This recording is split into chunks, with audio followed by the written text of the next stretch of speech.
ভান্ডারের মা বোনেরা জেনে রাখুন, শুধু 60 বছর পর্যন্ত নয়, এবারেও 6 লক্ষ মা বোনেদের মনে রাখবেন যে আমাদের যেটা হয়েছিল সেটা হচ্ছে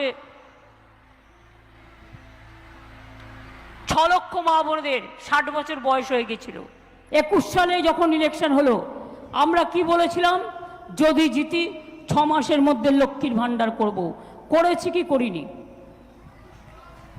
না, আমি জিজ্ঞেস করছি, না করলে আপনারা বলবেন দিদি আপনি তো করেননি। 2 নম্বর, কৃষকদের 10,000 টাকা করে ভাতা দেবো বলেছিলাম, দিই কি দিই না? ভাতা না, 10,000 টাকা বছরে। এমনকি যার 1 কাঠা জমি আছে সেও 4,000 টাকা পায়। স্বাস্থ্যসাথী করেছি কি করিনি? বিনা পয়সায় রেশন দিই কি দিইনি? সবুজ সাথী সাইকেল বিনা পয়সায় দিই কি দিই না?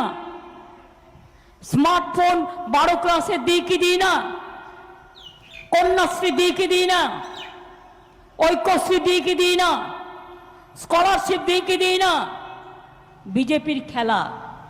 কয়েকদিন আগে দেখবেন প্ল্যান এ সন্দেশখালীকে নিয়ে চক্রান্ত করলো আমার সম্মানীয় মা বোনেদের অসম্মান করবার জন্য। আমি ওদের ধিক্কার জানাই। প্ল্যান বি দাঙ্গা করবার চেষ্টা করলো, সেটাও আমরা আটকে দিলাম। এখনো 3-4 দিন হাতে টাইম আছে, দেখবেন দাঙ্গা করতে দেবেন না। প্ল্যান সি কি? প্রধানমন্ত্রী নিজে বলে বেড়ালেন, এটা আমার কথা বলছি না, আমি ওনার কথা উচ্চারণ করছি। কি বললেন? সংখ্যালঘুরা তপশিলীদের জমি সব কেড়ে নেবে। আপনারা বিশ্বাস করেন সংখ্যালঘুরা তপশিলীদের সংরক্ষণ কেড়ে নেবে?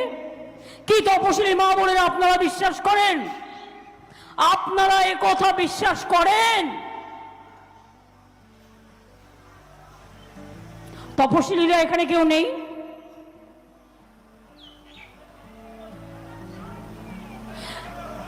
যারা আছেন তারা বলুন বিশ্বাস করেন? মুসলিমরা এতটা নিচু নয় বিজেপি যে তপশিলীদের জমি সংরক্ষণ ওরা কেড়ে নেবে, ওদের কাছে সে ক্ষমতা নেই। আর এই ক্ষমতা দেশের সংবিধানও দেয়নি। কেন আপনি মিথ্যে কথা বলছেন? আসল প্ল্যানটা কি? এনআরসি করে লোককে জেলে ঢুকিয়ে দেওয়া। দ্বিতীয় প্ল্যান হচ্ছে কে করে বিদেশি বানিয়ে দেওয়া। তৃতীয় প্ল্যান হচ্ছে ইউনিফর্ম সিভিল কোড,